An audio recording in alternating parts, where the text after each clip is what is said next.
विकसित व्हायला तुमची माझी वास पाहत नाही, ते अधिक गतीने होत चाललंय.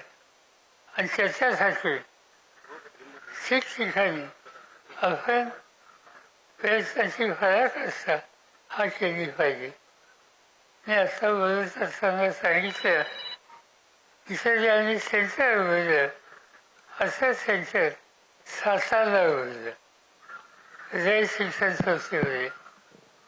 आणि आश्चर्य असं आहे की सातारचं ते सेंटर जे आहे त्या सेंटरमध्ये जवळपास 30,000 विद्यार्थी महाराष्ट्राच्या विविध जिल्ह्यामध्ये लाभ घेतात आणि आत्मसेवाला आज फिरत असतात. आणि त्यामुळे याचा आपण शिक्षण पाहिजे आणि शिक्षणाची इच्छा असेल त्यांना प्रोत्साहित केलं पाहिजे. आपल्या शेतकऱ्यांचा लँड होल्डिंग हा फार महत्वाचा विषय. छोटे छोटे लँड होल्डिंग असल्यामुळे हे AI त्यांना हे तंत्रज्ञान त्यांना परवडण्यासारखं आहे. आपल्याला अर्धा एकर जर जमीन तुमच्याकडे असेल तरी आपल्या ॲप्लिकेबल आहे हे आपण सिद्ध केलंय. हा एक नाही 10,000 शेतकऱ्यांच्या वरती.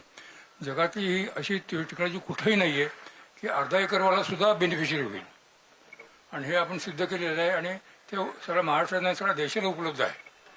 असं म्हणणं असं होतं की प्रत्येक शेतकऱ्याला एकरी 1 लाख रुपये कमी उत्पन्न मिळालंच पाहिजे. तो सगळं ट्रस्ट त्या दिशेने काम करतो आहे.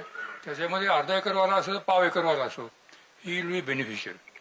असा मध्यंतरी महाराष्ट्रात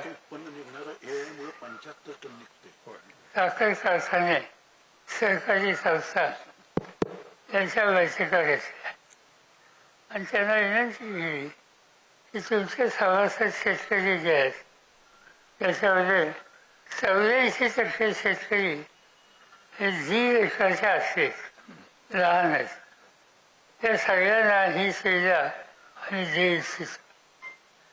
आणि गंमत अशी होती की 10,000 शेतकऱ्यांनी पैसे भरून त्याच्यात सहभागी झाले आणि तो कार्यक्रम असा सुरू आता झालेला. देशभर चालू आहे. म्हणजे UP-मध्ये कर्नाटक, आंध्र प्रदेश आणि कर्नाटका हे आंध्रा तिथं शेतकरी आणि कारखाने आपल्याला बारामतीला येतात, शिक्षण घेतात, वापर करतात. मी फक्त एकच उदाहरण सांगेन, लोकांच्या माहिती करतं, बऱ्याचजणांना माहिती आहे. आता प्रवीण सर सांगत होते मला की ज्या माणसाकडे अर्धा एकर जमीन आहे तुम्हाला त्याच्या कर्तृत्वाचा परिणाम हा काही महिन्यात दिसेल. चला.